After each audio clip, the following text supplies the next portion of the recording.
Okay, so I see so many familiar names here on the webinar today. It's good to see all of you. Welcome.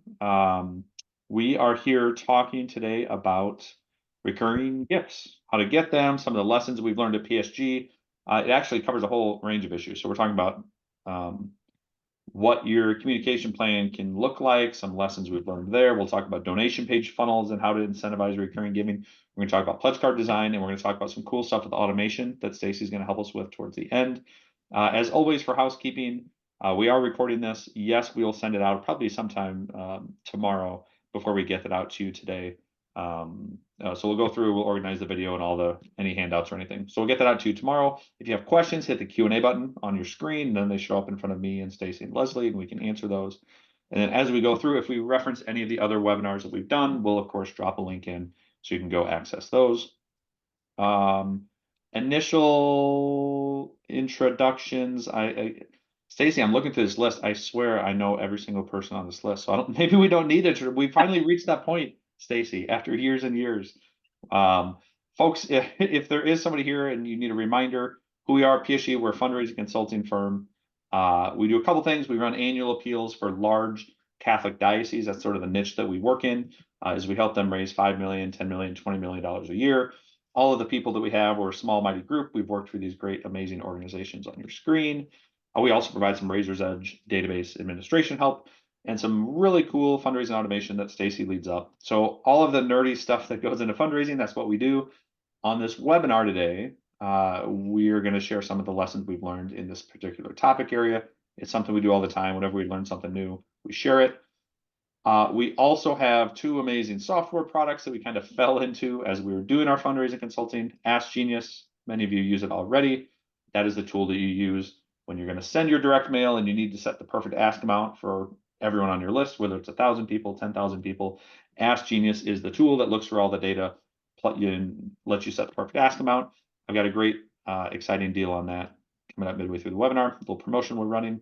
And then we have Automate Genius, which is Stacy's brainchild. This is where you connect Razor's Edge to Microsoft Power Automate to do a whole bunch of things. Amazing things like automatically draft emails to your donors, help streamline your gift processing, crazy useful alerts. So anytime a gift comes in that fits a specific description, you get a little pop-up notification so you can do something. It's crazy, it's helpful, and there's a tie-in with recurring giving that we're going to talk about. Last on this long-winded introduction, we also have tons of free resources for you. The way we look at it, so we do fundraising consulting. We have some software stuff helping nonprofits. This is our passion. And we are committed to building in public. So anytime we learn something new, whether it's about donation pages or we run a new test about fundraising letters and finding out which one's more effective. Anytime we learn something new, we do a webinar and we post them all for free. We host them like this. There's a great new webinar page that you can access. Go to AskGenius.com. You can click over to webinars. You'll see everything we've ever done. It's incredibly useful. I can't believe how much is on there now, Stacy. When we started doing this, it was me and you and a couple people, and we're just kind of talking, and now we've got this whole library of helpful stuff for nonprofits. So make sure to check that out. All right. Leslie, how's Blake doing? We're hanging in there. We're off to a really great start, about 30 seconds into the webinar. So give that kid some ginger ale and a little bluey, and life is good. oh, Lord. All right. Recurring donors. Why recurring giving? Why is this important? Whoop, sorry. We'll go back here. Why is recurring giving important? It's important for this reason. The average monthly online gift is $52. The average one-time gift is $128. If I were to ask you which one you want, you would probably, because all the people that I see here on the line are astute fundraising professionals, you would choose that monthly recurring gift every single time, right?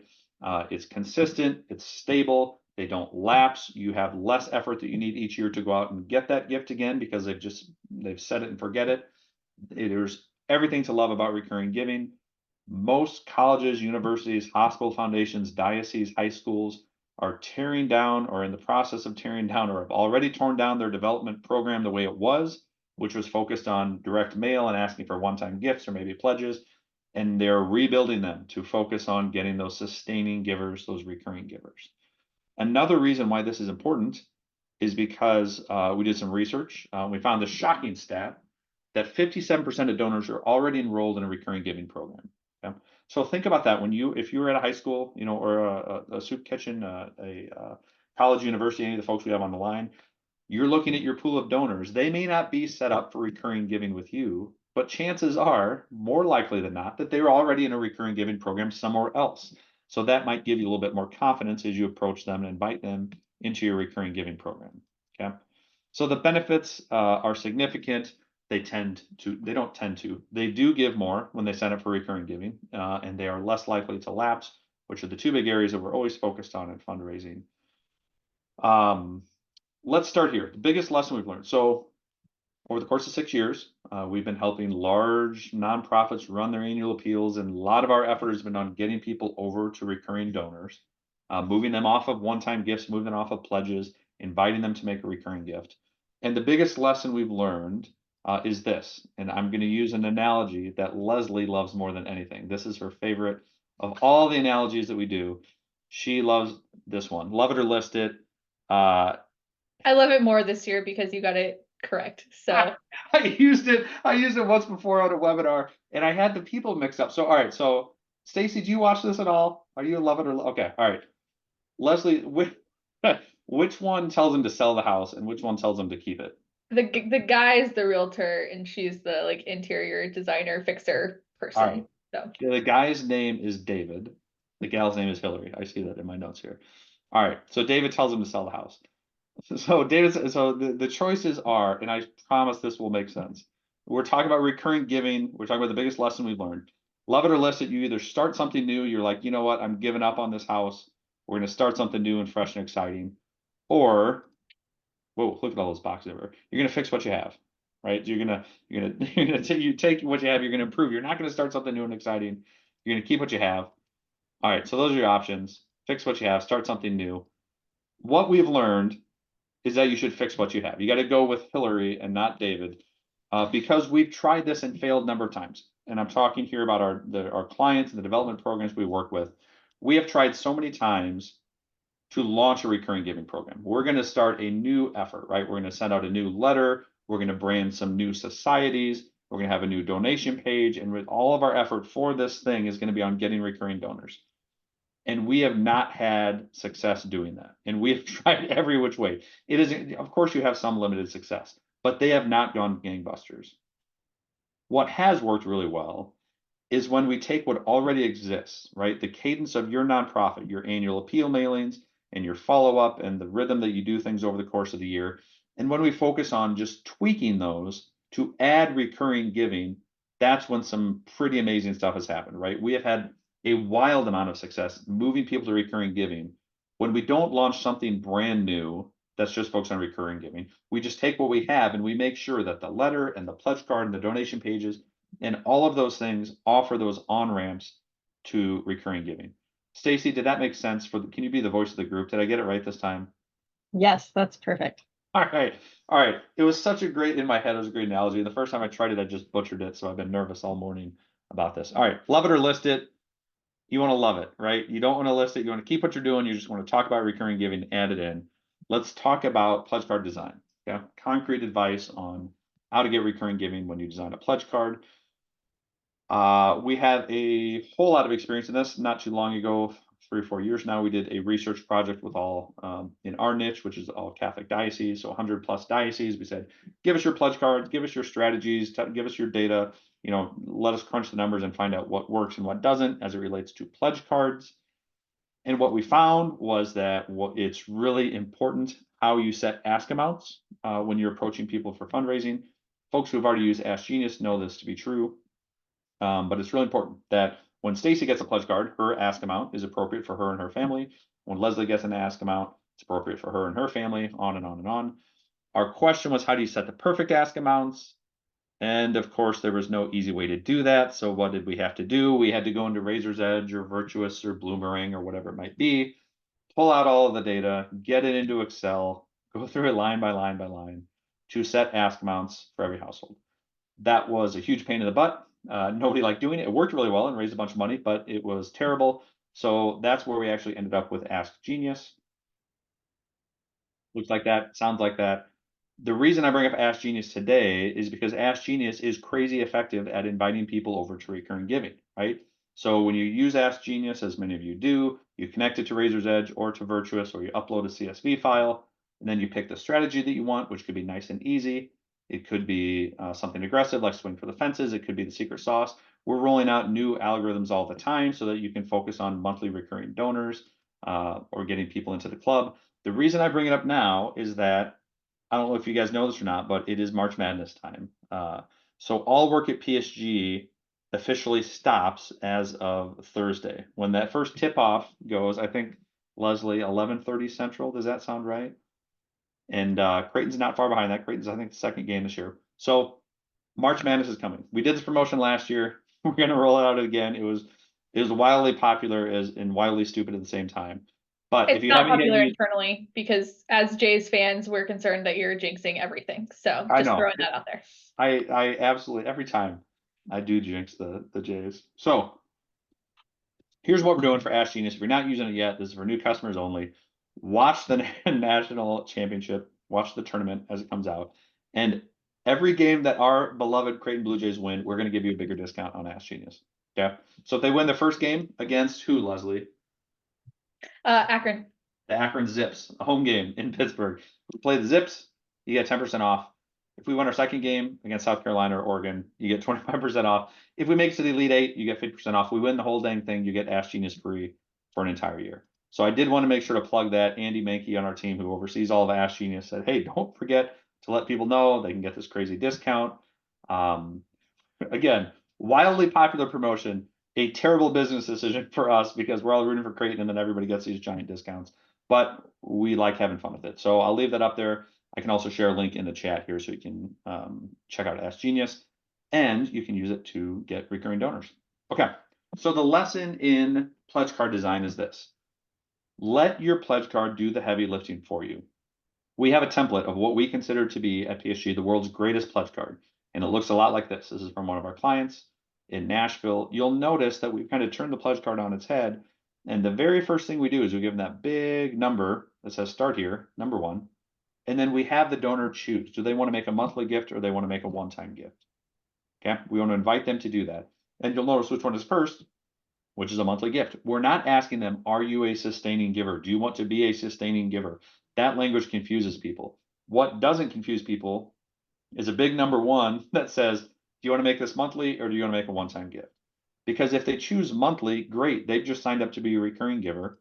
And on the back, they can say, I want to keep going until I choose to stop, in which case they are a forever monthly recurring giver. Or in this case, when we designed this back in 2020, they could check a box that says, well, I want to be a monthly giver, but only until the end of the year. If we're all fundraisers, we'd say, well, one of those is a pledge, a pledge until the end of the year, and one of those is a recurring gift.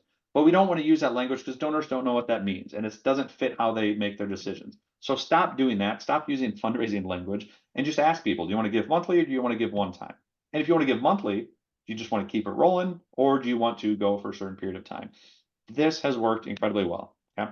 So we also have, I believe if Rob's listening in the background, let's put a link there. We did a whole webinar on the world's greatest pledge card and all the stuff that went into it. I'll highlight a couple more things here. So the short version of it. We also want to encourage people to go online. In almost every case, we want people to make a gift online versus filling out a pledge card.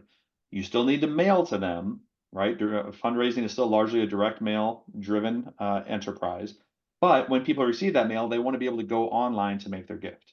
So on your pledge card, have a big giant spot that says go here, save time, save energy, save your handwriting, yada, yada. Go online because when people donate online, they give more and they are more likely to make a recurring gift because of the way that we want you to set up your donation pages. Yeah, so we talk about donation page design. And I'm going to go through this quickly. Again, if you have questions, make sure to pop in, hit the Q&A button, and we'll answer them. All right, donation page design. So we have a pledge card. The pledge card tells people to go online to make a payment. What do we do with them when we get there? Well, we've done a whole bunch of A/B tests on this very topic. I'm going to pull up another client of ours that we've worked with. This is in Phoenix. Dice is in Phoenix. We did a big test. We wanted to know which donation page raises more money. Is it a donation page that gets right to the point of it and just has the ask amounts straight away? They can click on a button and make a gift like the one on the left. Or is it the one on the right? where you have a photo, right? You've got an image, you've got some people smiling, you've got a little bit of copy explaining what the gift does. We ran this test for about a year, and then we measured the results because we wanted to take what we learned, share it with the world so that you know how to design your donation pages. And what we learned is that the donation page on the right is more effective, okay? So if you had a theory that people just wanted to get there, they wanted to make the gift and get out, not true. The majority of people are more likely to make a larger gift if they see a little affirming blurb about where their gift is going. They see a nice photo, what we would call a hero image. So that's your first lesson on donation pages. Then the next year, we tried something new. I had what I thought to be a brilliant idea. And I said, all right, so we know that we need that hero image up there. We know we need some language about what people want to do, or how we're going to use their gift. I thought, what if we put the giving tiers? Everybody wants to be a part of a giving club or society. What if we put those on the buttons? So instead of just saying 25, 50, 100, what if we gave the names of those giving societies? So it felt like when they're clicking on that donation, they were actually joining a society of their peers. So that's what we did on the left. And on the right, we had our standard treatment. Stacy Cope, do you remember which one of these proved to be more effective? I do remember. I remember being very shocked by it. That's very kind of you to say. As it turns out, it was a terrible idea because as soon as we started measuring it, we found that putting the giving clubs and tiers on the buttons did not work as well as the standard treatment, right? And in fact, and I know it doesn't seem like a lot, just a 32% conversion versus 30%. That is enormous difference and something you don't want to mess around with. We actually stopped this experiment early because it killed me the thought of us raising less money for this client because of it. All right, so we've learned that about donation pages. Now let's talk about the recurring giving lessons that we've learned. And this is maybe the most impactful thing as you're planning out how do we get people over to recurring giving. You need to view your donation page as a funnel. Okay, here's what I mean by that. Behind the scenes, if we are running your appeal, a sophisticated appeal, it's got direct mail and it's got email and it's got all the things now. When we're inviting people to go make a gift, we are inviting them to a very specific page. There is no longer a client of ours and very few nonprofits in the country that have a single donation page. That's how it used to be, right? It used to be you were doing it right. If you had a page where people could go and make an online gift, that's great, but that's not best practice anymore. Best practice is you might have 12 or 15 or 20 different donation pages, okay? So I'm gonna let you in on the secret of exactly how PSG sets up every client that we work with to raise the millions of dollars that we do. We have, in this case, what do we got? 10 donation pages. So the strategy is you're sending out your letter, you're inviting someone to make a gift. Of course, you'll have a companion email that goes with a letter anytime it just right. And the email also invites people to make a gift. And you invite them to go make a gift online. And where do you send them first? You send them to a recurring gift page. And I'll show you an example of what that looks like. You're inviting them to make that monthly recurring gift. That's the first place you're going to them. It's not a one-size-fits-all page. It is a page that is focused on making recurring gifts. If they don't want to make a recurring gift, you're asking them to just click here and you can set up a one-time gift. So they're clicking to go to a completely separate page, and many people will, right? They'll go and they'll make that one-time gift. Then you have some other stuff over here, like if you do need a default one for your website, or if you have a text to give page, you can do all of that. That donor has no idea that you're inviting them to different pages and that they're being led down a funnel, because the way that we name them looks like this. It might be charity.org/appeal, go to charity.org/donate, but you can give them very benign names that would never lead them to think that they're being taken to the third level tier of a recurring gift page, right, in order to be funneled into or invited into this gift. All right, Stacy, does that make sense? Did I explain that okay? Love it. Okay, so we use a service called Unbounce, and then most of our clients are on Razor's Edge. The next biggest one is Virtuous. We use Unbounce, and then we'll take your donation page and we'll drop them onto an Unbounce web page, which you can clone out and you can name whatever you want. The donor gets to go there. They type in charity.org/appeal or habitatforhumanityofOmaha.org or whatever it might be. And they go there and they see something like this. Big headline at the top, hero image, blurb about where your money will go, and then an affirmative statement that says, yes, I would like to make a monthly donation to support the appeal. If they want to do that, they just click a button right down there. They can also click off and say, I want to make a one-time donation, right? So if they don't want to make a monthly giving, they click the button, they go make a one-time donation. The impact of setting up your donation page is like this. with a dedicated monthly recurring giving page or a separate page for one-time gifts or pledges, the impact of this is enormous. You're going to be tempted, because we all want to be efficient, you're going to be tempted to put up a one-size-fits-all donation page that says, here's how you can make your gift to our organization, and you can click a button to say whether you want to make it recurring, and you can do it all in one form. Sounds cool, sounds efficient, and is definitely visually more appealing. It will raise you less money. Okay, so here's the big lesson for today. When you put them into a funnel where the only thing they can do on that first page is make a recurring giving, we have increased by 31% of donors who go to that will make a recurring gift. And we have held that consistent across all of our clients. Somewhere between 25 and 35% of people, when taken to a recurring giving donation page, will make that recurring gift. That's incredible. Think of all the donations that you're getting in right now. If you could take a quarter of them and have them put it on set it and forget it and run with it, you would be incredibly happy. You can do that right now. Okay, so fight the urge to put everything on one page. In addition, those online recurring gifts were 20% higher than the ones that came in offline. So not only can we get a bunch of people to set up recurring giving, we can also inspire them to end up making larger gifts, which always happens when people give online. They tend to give more. I don't know if it's the convenience or the ease or what it is. When people give online, they make larger gifts. Okay. Also, I would just point out new donors. This is not just old donors, then consistent donors. New donors are 44% more likely to give online than existing donors, which means they're more likely to make recurring gifts. All sorts of great things. Okay, so that's the big takeaway. If you have questions about donation page in terms of how to set it up, the mechanics of it, we can certainly answer those. Let's talk for a minute about everything we've learned about the fundraising letter and how to invite recurring gifts based on the fundraising letter. Yes, you do still need to send a letter. We know PSG is a tech savvy firm, and we love digital. We love trying innovative new things. By and large, this is still a direct mail business. Yeah, the initial ask that you send to folks has to be from a letter. And as you know, if you've attended any of our webinars where we talk about all the tests we've done on letters, should be heartfelt, should be informal. Yes, you need to have indented paragraphs.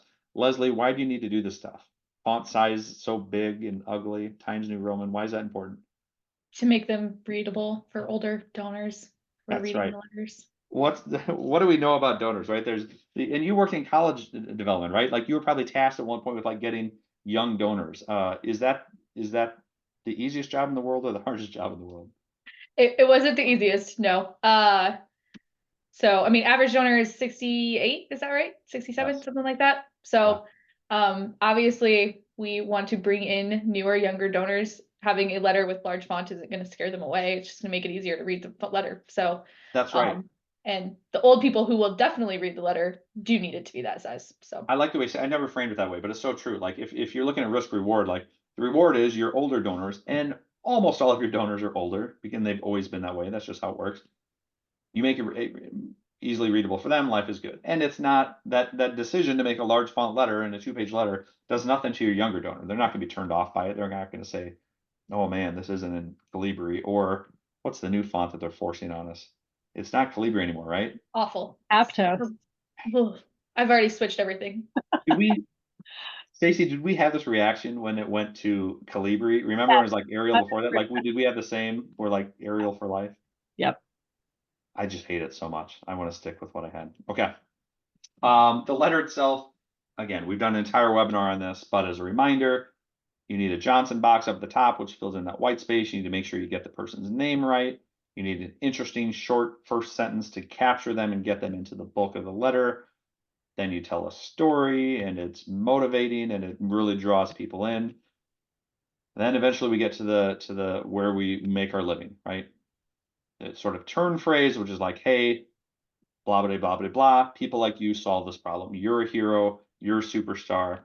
I'm going to ask you to make a gift. I think you're incredible. And then you're going to get down to what we call the ask, the solicitation graph. Graph that looks like this. And as you know, if you've been following on our webinars for a long time, what works the best is you have one version of a letter that you are going to send to everybody, but you're going to swap out that solicitation paragraph based on the segment that you're sending it to. So what people ask me this all the time, Nick, do we really need to write 6 letters or 8 letters or 10 letters? No, write one amazing letter. In that letter, you're going to have one paragraph that you're going to swap out depending on who you're sending it to. So for a major donor segment, it might look something like this. Did you know you're one of our most generous donors? So I'm grateful for your continued generosity. Thank you for including us, yada, yada. You're great. You're a major donor. You might have a different version. If they're a member of a giving society, thank you for being a part of our Shepherd Society or our President's Circle, whatever it might be. If they're lapsed, there's a different, message that you're giving to them. So you're writing one big letter, it's compelling, and then you have different ask paragraphs, solicitation paragraphs for each segment. Okay, that's the way to set it up. Fundraising event attendee, we have all of these there for you. A prospective recurring giver would look something like this. Hey, Holly and Nick, we'd love to have you join us, and a monthly gift of X amount would go a long way towards helping families in need. I then go to the donation page, I set up my recurring giving. The fundraising email itself. Okay, so that's the letter. You're going to have a segment. So if you're looking at recurring giving, set a segment of prospective recurring donors. Leslie, how would you do that? How would you segment out to people that you'd want to target for recurring giving? What should you look for? Look for people who are already making monthly gifts, like either via pledge or something like that. People who are making multiple gifts a year, especially, I would look at that. And then people who are giving year after year, because you already have their support. Those are people who are likely and already engaged in your institution, and want to support you. So I would look at that group as well. Awesome. So go and segment those out, just like she said. And then when you're sending them that letter, have a separate graph just for them that's inviting them to make a recurring gift. Do not launch a new effort, right? That's the lesson that we've learned and we've tried. It is going to take a lot of time and energy and it will not pay off. Do not launch a brand new effort just for recurring giving. Keep doing your annual appeal or whatever it is that you do and just treat those folks as a segment within that appeal. All right, fundraising email. We get asked all the time about emails. Do we have to send direct mail? Can we just do email? We ran a test, shockingly. We ran an A/B test for a client. We wanted to find out if we email people often, are they more likely to make recurring gifts? The answer is yes. She had a huge audience. Half of them we sent emails to, half that we didn't. We measured what happened at the end of the year. Those who received the emails were 16%. 16% of those who received the emails made recurring gifts versus 5% of the folks who didn't receive the email, which if you're doing math at home, that means they're 3 times more likely to make a recurring gift. So the takeaway here is you should email your donors a lot more often. We recommend personal heartfelt emails that are from a real person, not a robot. Don't use photos or graphics. I'll die on that hill. All of our clients hate that advice, but it doesn't make it wrong. It's still right. You should not have heavy photos or graphics or banners on there. Don't use hyperlinks, use raw URLs. It makes it look like it's from a real person. 8:1 nourishment ratio, we can talk about that if people have questions. This is how often you should email your donors. It's about 34, 35 times a year, give or take. Of those emails, 34 of them, of the 34 emails, 30 should be about impacts and appreciation. You're great. You're terrific. Here's what we've done with your money. Here's an amazing thing that's going on. Did you read this news article? It talks about the mission and all the things we're solving. Hey, I just saw something and I thought of you. That's happening 30 times throughout the year. Only 4 times throughout the year are we inviting that donor to donate. Okay. So that's what we talk about for the 8:1 nourishment ratio. Tell them they're great. Tell them they're awesome. Show impact. Only very rarely should you ask for money. When you do have to ask for money, this is how you do it. Okay. The most successful way we found is to use something like the phrase of, hey, I'm emailing you, Stacy and Brendan. You probably got the letter that I sent you.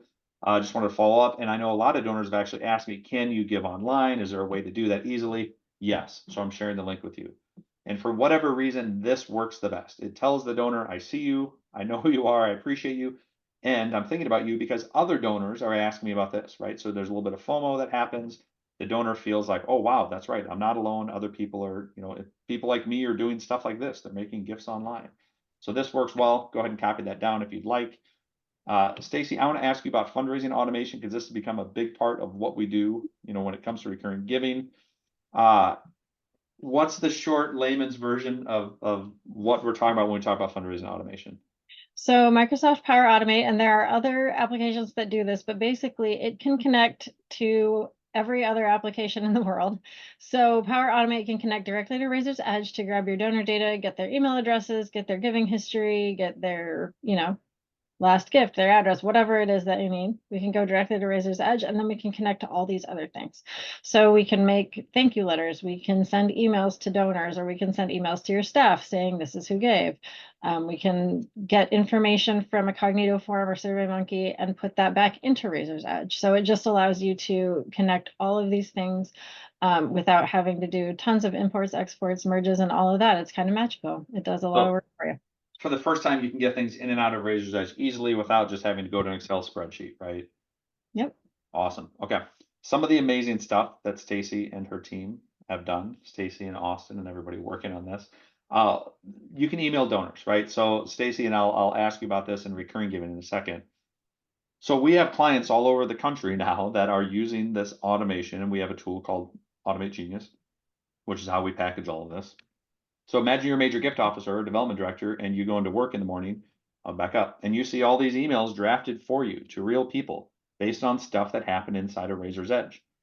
So maybe you wake up, maybe there's 5 drafts every single morning. You click on one of them, you see who it's written to. If it's a good fit, that's great.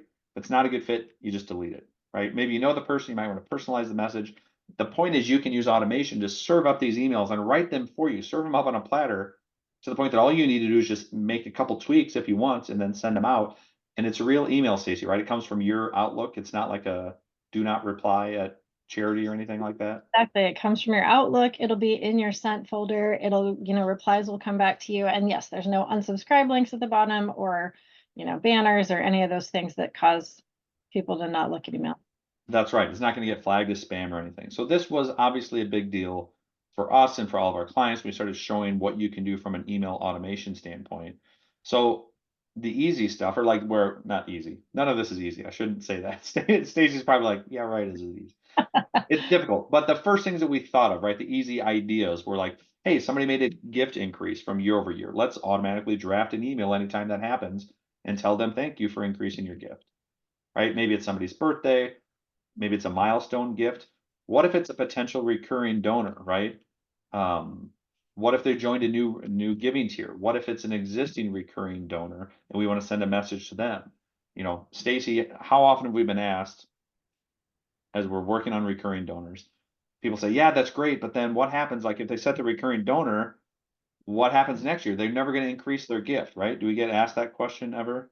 We do, and we run into lots of clients who, once they get that recurring gift, it just never occurs to them to ask for anything else. So they've been getting $10 a month for, 5 years or something silly, right? Which is great if they were previously giving you a one-time gift of $10. So we applaud you for getting the recurring gift, but it doesn't stop there. So we need to find a way to easily sort of invite them to increase the recurring donation. And shocker, Stacy and her team have done that with great success. So tell me how this works, right? So tell me what I'm looking at and how it all works.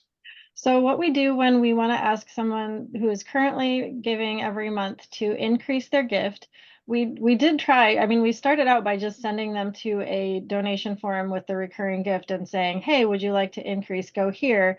And then they would make a second recurring gift, and we'd have to make sure we caught all of those and go cancel their first, right? It's a data nightmare. We don't want that. So what we started to do was we sent them to just a plain web form that just gathers information. No, there's no giving information on this. There's no, it's not like a Razor's Edge online giving form. It's just a form. I think this one was built in This was Dallas. in Alchemer, yes. Yep. So the cool thing about Alchemer is that we can add URL parameters to the link that we send people. So basically how it works is you send everyone a customized link that has their name in it and their email address and their constituent ID number from the database. So when they click on it, that stuff is already populated here, and then they choose the amount that they want to increase their gift by. And when you get this back, then you have an email in your inbox that has the ID, the name, and the amount to change, and then you go and make an adjustment to the gift so that that new amount will start happening. So it's saved a lot of time. So the light bulb moment is somebody's already got a recurring gift. You want to invite them or give them the option to easily say, hey, let's increase it by $5 or $10 or whatever. Instead of sending them to a new donation form, you just send them an email. They click on the link to say, yes, I want to increase by $10. It goes here, they hit submit. So they haven't even completed a donation form. They've just given you permission and told you to edit the gift that's already on file. Yep. Oh, that's super cool. Really. As with all things PSG, that like when we have breakthroughs, it's either something that like the front office loves or the back office loves. Like this may be something both of them love, right? Because it raises more money. But a lot of times, what the things that we want to do from the front of the house and like major gift is a huge pain in the butt on the database administrators and requires, like Stacy brought up, canceling things and calling the donor and figuring out what they really wanted. This just makes it pretty simple and easy. That's really cool. Okay. I think we got a few dozen of these the first time we ran it in. I mean, out of 100, which was awesome. So, Right. and it was manageable for the gift processing team to stay on top of as well. So Love it. Convenient for the donor, easier for the gift processing team, raising more money. That's a rare win-win-win. Okay. If you want to learn more about Power Automate and Automate Genius, you can go check out we built a whole website for it. Be patient with us. We have a backlog. I think as of this morning, Stacy, we're booked out through like June building stuff out. So we would love to help you. And if you have questions, let us know. It's crazy what you can do through automation. So feel free to check that out. We'll of course send out the link as well after the webinar. And I'm going to get to Q&As here in a second. So if you have a question, make sure to type it in right now. AskGenius fundraising newsletter, check that out as well. We send it out about once a month. The only times we send it out are when we have something really cool and new to share, like a new research project, or we're running a promotion, or we have an upcoming list of webinars. We want to make sure everybody can see that. Go to AskGenius, navigate your way over to the newsletter. You can sign up. Of course, if you want a reason to cheer for the Creighton Blue Jays during March Madness over the next couple of days, you can check out the promotion. If you haven't signed up for AskGenius yet, this is the best time of the year. It's the most advantageous promotion that we run because we love Creighton. So if you want, sign up now. You just got to attend a demo, and then based on how well Creighton does, you might even get AskGenius for free. Boy, wouldn't that be something, Leslie? National title giveaway. I think Menke would quit on us at the spot on the spot, but it would be great for you and I at least. So that's right. We at least would have the joy. Mr. Menke is not on the call with us today. Or I think he might be as a participant. He runs AskGenius, so he's rooting for the Jays maybe to do like win a couple games. He doesn't want them to to win it all because that makes his life pretty difficult. Okay, questions and answers. I have one to lead us off here, and then I'll open it up to the group. Well, I have two. Will the recording be made available? Yes. Joseph, we record all of these webinars. We will send it to you tomorrow, and of course, eventually we'll put it up on our website at askgenius.com, so you can check it out there. I saw a question in Q&A for Stacy. So our friend Emily says, does Power Automate connect to Virtuous? First off, hi, Emily, my buddy here in Omaha. Yay. Power Automate does not have a specific connector for Virtuous. There is another program out there called Zapier that does have a Virtuous connection in it. So definitely check that out. There are probably ways to get data from Virtuous into Power Automate to do things there, but I have not tested it. And also Virtuous does have bunches of kind of automated things inside of Virtuous that you could check out too. I have not tested those for any recurring related things, but there are a lot of options in there. So. Yep. And I would just say, as we've learned about this as well. So we talk about Power Automate all the time, just because that's almost all of our clients are on it. And Razor's Edge has 10,000 users. Like that's kind of the world that we're living in, the niche that we operate in. But any modern solution, that is built not on the old sort of hosted clunky computer mainframe days, anything that's built nowadays is going to have API connections. You're going to be able to find out a way to get data out of that into something like Power Automate or Zapier, and then on to other things. So this is the way the world works now. No code solutions are amazing. It's an exciting time to be alive. We have to be really good at this one little niche of Razor's Edge connecting to Power Platform. Our friend Rennie in Des Moines. Rennie, I wonder if you saw Iowa State and Drake are playing in Omaha this weekend. So if you want, just come on down I-80 and watch the games with us. She's asking Stacy, her understanding is that in Razor's Edge, you have to re-enter all the credit card bank numbers whenever you want to adjust a gift. Is that accurate? Is that true? I don't think that's accurate, Rob. Jump in if I'm wrong on this, but you should be able to make what's called an amendment to the gift. So everything else has an adjustment. If you want to change anything about the gift, recurring gifts have what are called amendments, and it's in the same place. It's the gift menu, and then you say amend this gift, and you can change the amount without changing the payment information. So you should be able to do that. Check that out, and check the Blackbaud knowledge base for amendments for more details on that. Yeah, I don't know the details, but I do have 2 clients that are both on RE that are doing it that way. So there is a way. So we know it's possible. Yes. So that's good news. And this just a recurring gift thing, right? So probably she's still right about a one-time gift or something else. Okay. Rob, you're concurring. I just wanted to, I've done that myself personally on recurring gifts before. So yeah, the way that Stacy explained it was we did it for a client in Nashville, and we were able to If somebody chimed in and said, I want to move my $10 gift to a $15 gift, all I have to do is go in. Now, this is if it was set up in RE already or in NXT recurring gift. I just had to go in and update the gift amount. Really an easy process. Awesome. We got another question in from Rennie in Des Moines who says, hey, how do I get my hands on some tickets? The prices are crazy. I know they are. I was wondering the same thing too. Like I didn't put in for them. And then when they announced here in Omaha, we're hosting, they announced Iowa State and South Dakota and Drake. I'm like, oh man, everybody's going to buy up those tickets now. So yes, I feel for you, Rennie. I have no solution on that. All right. Any other questions? Now's the time to put them in. Leslie, anything we didn't cover, like recurring giving, we get asked about it a lot. I kind of did a speed run through like letters and donation pages. Anything I didn't mention that you need to share with the group? I don't think so. I think just don't be scared of recurring giving. I think it's sometimes can be like this big bad, like if we ask people to do that, like, are we trying to trick them into, and I don't feel that way at all. People make recurring gifts all the time to other organizations.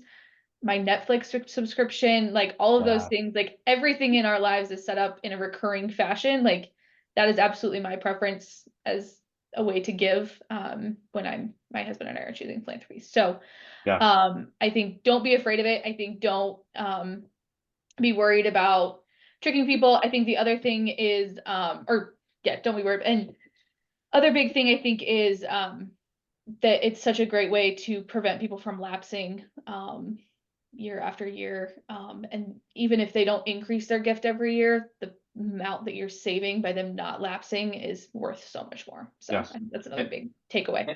And we found, again, we've done some experience. We found that to be true, right? You think that when you run an appeal, and we've all been running appeals for our lifetimes, right? And you go and you look like, oh my gosh, these 300 people didn't give again this year. We must have upset them or something happened. Like for those 300 people, for 299 of them, that is not the case. What happened was they got your mailing, they set it next to the coffee maker, and then they recycled it because they forgot or something. Life got in the way. Like they still want to support you, but as fundraisers, we take that so personally. We're like, oh my goodness, recurring giving is the solution. They sign up for recurring giving, and then they never have to worry about getting your mailing at the exact right time and making their gift to the annual appeal. So they want to do that. They will show you they want to do that. Remember that stat that more than half of your donors are already in recurring giving programs. So don't be scared of it. Yes, Leslie brought up a great point too about just consumer behavior. The whole world is going to monthly, right? From Netflix to every aspect of software. Like it is no longer a world where we're purchasing once. We buy subscriptions. Philanthropic minded people feel the same way, right? They want to make that monthly recurring gift. Rob? Yeah, I would just say too, to piggyback on what you both said too, is we're very clear with how we set up the donation pages that you are entering a recurring gift, and it's really helpful too to put it in the auto thank you that they receive. So it's reaffirming that you just made a recurring gift. So if they didn't want to do that, then it's immediate. And if they read their thank you, then they know, oh shoot, I just meant to give a one-time gift. It's easy to get it back and not have to deal with those issues too.